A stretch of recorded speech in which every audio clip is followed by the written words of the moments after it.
Hi hello guys welcome back to Aadya colourful. ನಾನು Suma. Friends, ಇವತ್ತಿನ ವಿಡಿಯೋದಲ್ಲಿ ತುಂಬಾನೇ ಈಸಿಯಾಗಿ ಟೇಸ್ಟಿಯಾಗಿ ಮಾಡುವಂಥ ಒಂದು ಸ್ವೀಟ್ ರೆಸಿಪಿಯನ್ನು ನಿಮ್ಮ ಜೊತೆ ಶೇರ್ ಮಾಡ್ಕೊಳ್ತಾ ಇದ್ದೀನಿ. ಹಲಸಿನ ಹಣ್ಣಿನಿಂದ ಯಾವತ್ತೂ ಕೂಡ ತಿಂದಿರದ ರುಚಿಯಾದ ಒಂದು ಸ್ವೀಟನ್ನು ಒಂದ್ಸಲ ತಯಾರಿಸಿ ನೋಡಿ, ನೀವೆಲ್ಲರೂ ಕೂಡ ಫಿದಾ ಹೋಗ್ತೀರಾ. ಇಷ್ಟೇ ಸಲ ಮನೆಯಲ್ಲಿ ಹಲ್ವಾ ಅಥವಾ ಯಾವುದೇ ಒಂದು ಸ್ವೀಟ್ಸನ್ನು ತಯಾರಿಸಿರ್ತೀರ, ಆದರೆ ಈ ಒಂದು ರೆಸಿಪಿಯನ್ನು ಖಂಡಿತವಾಗ್ಲೂ ನೀವು ತಯಾರಿಸಿರಲ್ಲ.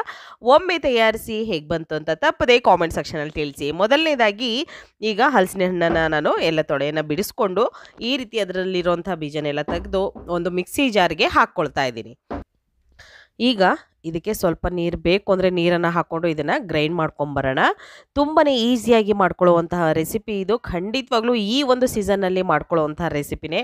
ನಮಗೆ ಬೇಕು ಅಂದಾಗ ಹಲಸಿನ ಹಣ್ಣಂತೂ ಖಂಡಿತವಾಗ್ಲೂ ಸಿಗುತ್ತೆ ಸೀಸನ್ನಲ್ಲಿ. ಆಗ ನೀವು ರುಚಿಯಾಗಿರುವಂಥ ಒಂದು ಸ್ವೀಟನ್ನು ತಯಾರಿಸ್ಬೋದು. ತುಂಬಾ ಹೆಲ್ದಿಯಾಗಿರುವಂತಹ ಒಂದು ರೆಸಿಪಿ. ಸೊ ಈಗ ಇದನ್ನು ನಾವು ಗ್ರೈಂಡ್ ಮಾಡ್ಕೊಂಬರೋಣ. ಅದರಲ್ಲಿರುವಂಥ ಬೀಜನೆಲ್ಲ ತೆಗೆದು ನಾನು ಅದನ್ನು ಕಟ್ ಮಾಡಿಕೊಂಡು ತೊಗೊಂಡಿದ್ದೀನಿ. ಸೊ ಈಗ ಸ್ವಲ್ಪ ನೀರನ್ನು ಕೂಡ ಹಾಕ್ಕೊಂಡಿದ್ದೀನಿ. ಜಾಸ್ತಿ ಏನು ನೀರು ಬೇಕಾಗೋದಿಲ್ಲ, ಒಂದು ಸ್ವಲ್ಪ. ಓಕೆ ಫ್ರೆಂಡ್ಸ್, ನೀವ್ಯಾರಾದ್ರೂ ಫಸ್ಟ್ ಟೈಮ್ ನನ್ನ ಚಾನಲ್ಗೆ ವಿಸಿಟ್ ಮಾಡಿದರೆ ಪ್ಲೀಸ್ ನನ್ನ ಚಾನಲ್ನ ಸಬ್ಸ್ಕ್ರೈಬ್ ಮಾಡ್ಕೊಳ್ಳಿ, ಹಾಗೆ ಲೈಕ್ ಮಾಡಿ ಮತ್ತು ಹೆಚ್ಚೆಚ್ಚು ಶೇರ್ ಮಾಡಿ ಫ್ರೆಂಡ್ಸ್. ಈಗ ಎಷ್ಟು ಸಾಧ್ಯ ಆಗುತ್ತೋ ಅಷ್ಟು ನುಣ್ಣಗೆ ಇದನ್ನು ರುಬ್ಕೊಂಡ್ಬಂದಿದ್ದೀನಿ. ಸೊ ಈ ರೀತಿಯಾಗಿ ನಮಗೆ ಪೇಸ್ಟು ರೆಡಿ ಆದರೆ ಸಾಕು.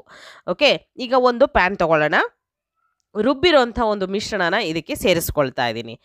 ನೋಡ್ತಾ ಇದ್ದೀರಲ್ಲ, ನೀವು ಜಾಸ್ತಿ ಕ್ವಾಂಟಿಟಿಯಲ್ಲಿ ಮಾಡೋದಾದರೆ ನೀವು ಬೇಕು ಅಂತಂದರೆ ಜಾಸ್ತಿ ಉಪಯೋಗಿಸ್ಕೊಂಡು ಅಥವಾ ಜಾಸ್ತಿ ಒಂದು ಹಣ್ಣಿದ್ರೆ ಅದನ್ನು ಮಾಡ್ಕೋಬೋದು.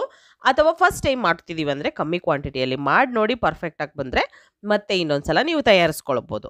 ಅದಾದ ನಂತರ ಈಗ ನೀರನ್ನು ಇದಕ್ಕೆ ಸೇರಿಸ್ಕೊಳ್ತೀನಿ. ಸ್ವಲ್ಪ ಜಾರನ್ನು ತೊಳೆದು ನಾನು ನೀರು ಹಾಕ್ಕೊಳ್ತಾ ಇದ್ದೀನಿ. ಜಾಸ್ತಿ ಏನೋ ನೀರನ್ನು ಉಪಯೋಗಿಸ್ತಾ ಇಲ್ಲ. ಬೇಕು ಅಂದರೆ ಒಂದು ಅಳತೆಯಲ್ಲಿ ನೀವು ನೀರನ್ನು ಹಾಕ್ಕೊಳ್ಬೇಕು. ಇಲ್ಲಿ 2 ಕಪ್ ಆಗುವಷ್ಟು ನಾನು ಹಣ್ಣನ್ನು ತೊಗೊಂಡಿದ್ದೀನಿ. ಎಲ್ಲ ಬೀಜ ಎಲ್ಲ ತೆಗೆದು 2 ಕಪ್ ಆಗುವಷ್ಟು ಹಣ್ಣು. ಸೊ ಅದಕ್ಕೆ ಎಷ್ಟು ನೀರು ಬೇಕಾಗುತ್ತೆ ಅಂತ ಲಾಸ್ಟಲ್ಲಿ ನಾನು ಹೇಳ್ತೀನಿ. ಮತ್ತೆ ಈಗ ಸ್ವಲ್ಪ ನೀರನ್ನು ಸೇರಿಸ್ಕೊಂಡಿದ್ದೀನಿ. ಟೋಟಲಾಗಿ ಇಲ್ಲಿ 1 ಕಪ್ ನೀರನ್ನು ಇದಕ್ಕೆ ಹಾಕ್ಕೊಂಡಿದ್ದೀನಿ. ನೀರನ್ನು ಹಾಕಿದ ನಂತರ ಒಂದ್ಸಲ ಚೆನ್ನಾಗಿ ಇದನ್ನು ಮಿಕ್ಸ್ ಮಾಡ್ಕೊಳ್ಳೋಣ.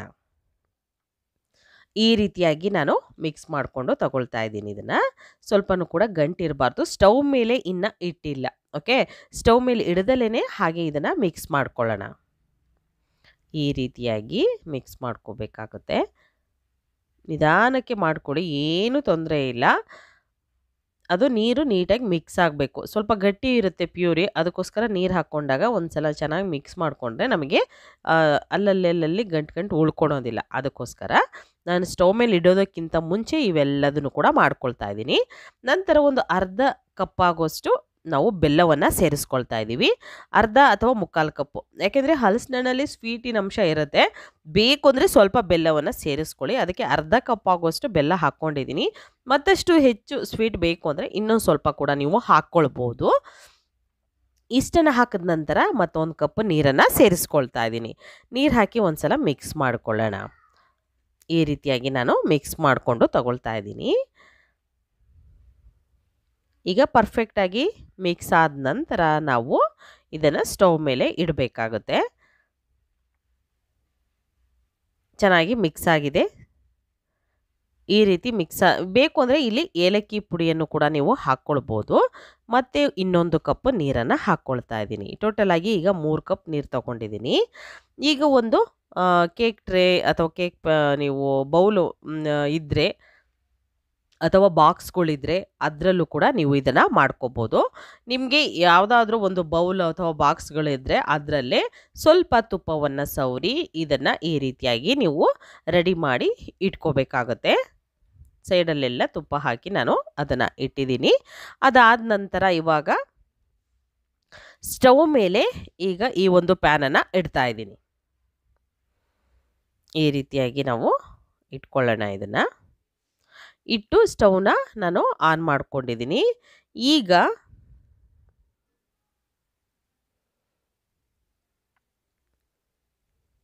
ಮಿಕ್ಸ್ ಮಾಡ್ತಾ ತಗೊಳ್ಳೋಣ. ಇದನ್ನು ನಾವು ಹಾಗೆ ಸ್ಟವ್ ಮೇಲೆ ಇಟ್ಟ ತಕ್ಷಣ ಹಾಗೆ ಸುಮ್ಮನಾಗಬಾರ್ದು. ಸ್ವಲ್ಪ ನಾವು ಅಲ್ಲಿ ಅವಾಗಲೇ ಮಿಕ್ಸ್ ಮಾಡ್ಕೊಂಡ್ಬಿಟ್ರೆ ನೀಟಾಗಿ ನಮಗೆ ಅದು ಗಟ್ಟಿ ಆಗ್ತಾ ಬರುತ್ತೆ. ಈಗ ನೋಡಿ, ಈ ರೀತಿ ಕುದಿ ಬರ್ತಾ ಇದೆ. ಹೀಗೆ ಬಂದರೆ ಸಾಕು. ಈ ರೀತಿ ಕುದಿ ಬರಬೇಕು. ಓಕೆ. ಈ ರೀತಿ ಆದ ನಂತರ ಇದನ್ನು ಕುದಿಯೋದಕ್ಕೆ ನಾವು ಹಾಗೆ ಬಿಟ್ಬಿಡೋಣ. ಸ್ವಲ್ಪ ಚೆನ್ನಾಗಿ ಕುದಿ ಬರಲಿ. ಈಗ ಒಂದು ಬೌಲ್ ತಗೊಳ್ತಾ ಇದ್ದೀನಿ. ಬೌಲಿಗೆ ನಾವಿಲ್ಲಿ ಒಂದು 3 ಸ್ಪೂನ್ ಆಗುವಷ್ಟು ಕಾರ್ನ್ ಫ್ಲೋರನ್ನು ಸೇರಿಸ್ಕೊಳ್ತಾ ಇದ್ದೀವಿ. ಸ್ಪೂನು, ಟೇಬಲ್ ಸ್ಪೂನ್ ಅಲ್ಲ, 3 ಸ್ಪೂನ್ ಆಗುವಷ್ಟು ಕಾರ್ನ್ ಫ್ಲೋರನ್ನು ಹಾಕ್ಕೊಳ್ತಾ ಇದ್ದೀನಿ. ಅಷ್ಟನ್ನು ಹಾಕಿದ ನಂತರ ಇದಕ್ಕೆ ಸ್ವಲ್ಪ ನೀರನ್ನು ಹಾಕ್ಕೊಳ್ಳೋಣ. ನೀರು ಹಾಕಿ ನಾನು ಇದನ್ನು ಮಿಕ್ಸ್ ಮಾಡ್ಕೊಳ್ತಾ ಇದ್ದೀನಿ. ಸ್ವಲ್ಪ ನೀರು ಹಾಕ್ಕೊಂಡಿದ್ದೀನಿ. ಒಂದು 1/4 ಕಪ್ ಆಗುವಷ್ಟು ನೀರನ್ನು ಸೇರಿಸ್ಕೊಂಡಿದ್ದೀನಿ. ನೀರನ್ನು ಹಾಕಿ ಒಂದ್ಸಲ ಮಿಕ್ಸ್ ಮಾಡ್ಕೊಳ್ಳೋಣ. ಸ್ವಲ್ಪನೂ ಕೂಡ ಗಂಟಿರಬಾರ್ದು. ಆ ರೀತಿಯಾಗಿ ಈಗ ಮಿಕ್ಸ್ ಮಾಡಿಕೊಂಡು ನಾವು ಈ ಒಂದು ಪ್ಯಾನಿಗೆ ಹಾಕ್ಕೊಳ್ತಾ ಇದ್ದೀವಿ. ಹಲಸಿನ ಹಣ್ಣಿನ ಒಂದು ಪ್ಯೂರಿ ಇದೆಯಲ್ಲ, ಆ ಒಂದು ಪ್ಯಾನಿಗೆ ಹಾಕ್ಕೊಂಡಿದ್ದೀನಿ. ಹಾಕಿದ ನಂತರ ಒಂದ್ಸಲ ಇದನ್ನು ಮಿಕ್ಸ್ ಮಾಡ್ಕೊಳ್ಳೋಣ. ಇನ್ನೂ ಸ್ವಲ್ಪ ನೀರು ಸೇರಿಸ್ಕೊಳ್ತಾ ಇದ್ದೀನಿ. ಓಕೆ. 1 ಕಪ್ಪು ಇಲ್ಲಿಗೆ ನಾನು ನೀರನ್ನು ಹಾಕ್ಕೊಂಡಿದ್ದೀನಿ. ಟೋಟಲ್ ಈಗ 4 ಕಪ್ ನೀರು ಬೇಕಾಗಿದೆ. ಈಗ ಮಿಕ್ಸ್ ಮಾಡ್ಕೊಳ್ಳೋಣ. ಚೆನ್ನಾಗಿ ಮಿಕ್ಸ್ ಮಾಡ್ಕೋಬೇಕು. ಸ್ಟವ್ನ ಈಗ ಲೋ ಫ್ಲೇಮಲ್ಲಿ ಇಟ್ಕೊಂಡಿದ್ದೀನಿ. ಯಾಕೆಂದರೆ ಹೈ ಫ್ಲೇಮ್ ಮಾಡಿದ್ರೆ ಬೇಗ ಗಟ್ಟಿ ಆಗಿಬಿಡುತ್ತೆ, ಬೇಯೋದಿಲ್ಲ. ಅದಕ್ಕೋಸ್ಕರ ನಾನು ಏನು ಮಾಡ್ತಾಯಿದ್ದೀನಿ, ಸ್ಟವ್ನ ಲೋ ಫ್ಲೇಮಲ್ಲಿ ಇಟ್ಕೊಂಡಿದ್ದೀನಿ. ಲೋ ಫ್ಲೇಮಲ್ಲೇ ಈಗ ಮಿಕ್ಸ್ ಮಾಡ್ಕೋಬೇಕಾಗತ್ತೆ. ಈ ರೀತಿಯಾಗಿ ಮಿಕ್ಸ್ ಮಾಡ್ತಾ ತುಪ್ಪವನ್ನು ಹಾಕ್ಕೊಳ್ಳೋಣ. 1 ಸ್ಪೂನ್ ತುಪ್ಪವನ್ನು ಸೇರಿಸ್ಕೊಳ್ತಾ ಇದ್ದೀನಿ. ತುಪ್ಪ ಬೇಡ ನಮಗೆ ಅನ್ನೋದಾದರೆ ಅಡುಗೆ ಎಣ್ಣೆ ಕೂಡ ನೀವು ಹಾಕ್ಕೊಳ್ಬೋದು.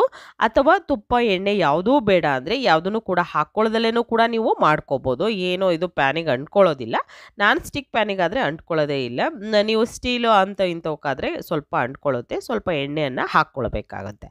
ನಂತರ ಡ್ರೈ ಫ್ರೂಟ್ಸ್ನ ಸಣ್ಣದಾಗಿ ಕಟ್ ಮಾಡಿ ಇದಕ್ಕೆ ಸೇರಿಸ್ಕೊಳ್ತಾ ಇದ್ದೀನಿ. ಸೇರಿಸ್ಕೊಂಡು ಮತ್ತೆ ತುಪ್ಪವನ್ನು ಸೇರಿಸ್ಕೊಳ್ತೀನಿ. ಸುಮಾರು ಇಲ್ಲಿ ಒಂದು 3ರಿಂದ 4 ಟೇಬಲ್ ಸ್ಪೂನ್ ಆಗುವಷ್ಟು ತುಪ್ಪವನ್ನು ನಾನು ಹಾಕ್ಕೊಂಡಿದ್ದೀನಿ. ಚೆನ್ನಾಗಿ ಬರುತ್ತೆ, ಅದಕ್ಕೋಸ್ಕರ ಈಗ ಮಿಕ್ಸ್ ಮಾಡಿಕೊಂಡು ತಗೊಳ್ಳೋಣ. ಈ ರೀತಿಯಾಗಿ ಮಿಕ್ಸ್ ಮಾಡ್ಕೊಂಡಿದ್ದೀನಿ. ಇಷ್ಟು ನಮಗೆ ಗಟ್ಟಿ ಆಗಬೇಕು. ನೋಡ್ಬೋದು, ಇನ್ನು ತುಪ್ಪ ಹಾಕ್ಕೊಂಡಿದ್ದೀನಿ. ಮತ್ತೆ ಈಗ ಒಂದ್ಸಲ ಈ ರೀತಿ ಮಾಡ್ಕೊಂಡ ನಂತರ ನೋಡಿ, ಈ ರೀತಿ ನಮಗೆ ಪರ್ಫೆಕ್ಟಾಗಿ ಅದು ತಳ ಬಿಡ್ತಾ ಇರಬೇಕು. ನೋಡಿ, ಈಗ ಆಗಿದೆ.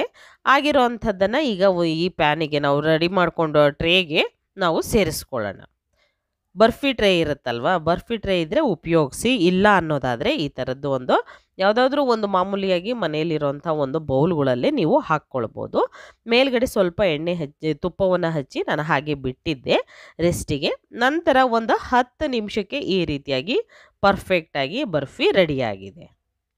ನೀವು ಫ್ರಿಡ್ಜಲ್ಲಿ ಏನು ಇಡೋದು ಬೇಡ, ಆಚೆನೇ ಇಟ್ಟರೆ ಸಾಕು. ನಂತರ ನಿಮಗೆ ಯಾವ ಶೇಪ್ ಬೇಕೋ ನೋಡಿ, ಆ ಶೇಪಲ್ಲಿ ನೀವು ಇದನ್ನು ಕಟ್ ಮಾಡಿಕೊಂಡು ತಗೋಬೋದು. ಈಗ ನಾನು ಇದನ್ನು ಬರ್ಫಿ ಥರನೇ ಕಟ್ ಮಾಡ್ಕೊಳ್ತಾ ಇದ್ದೀನಿ.